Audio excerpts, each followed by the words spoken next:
Andito pala kami ngayon sa Cali Vibes, guys. Siya stall namin. Let's go. Ito yung kukuris namin ngayon. Eh, no?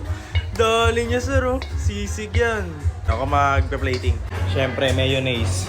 Sa mayonnaise, guys, ang ginagawa ko, pag body size yung order, ginigilid ko lang. Baka mamaya hindi nila gusto eh. So, pag may rice naman, konti yan na lang natin. Kung gusto naman yan, magpapad naman yan eh. Siyempre, yung partner na mayonnaise. Ba.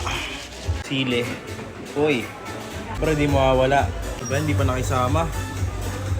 Yan! Kutsara. Let's go! At si Estel na magdi-deliver na ito. Kasi dati, makapal mukha ako sa ganyan-ganyan, umarap sa tao. Ba't ngayon, ewan ko, nahihiya na ako. Alam mo yun, dati palang-pala ako sino-sino kino-content kong tao. Hindi ko kilala ngayon, hindi ko na magawa yun. Ba't may kahihiyan na ako sa katawan? Wow! At may nakakalimutan pala ako. Alam niyo ba guys kung ano yung ginagawa ko? Kahit hindi na gaano maaraw, naglalagay pa rin ako ng sunscreen ng Warada. Alam niyo bakit? Siyempre, nagluluto ka, di ba? Protection yun sa init eh. Dati hindi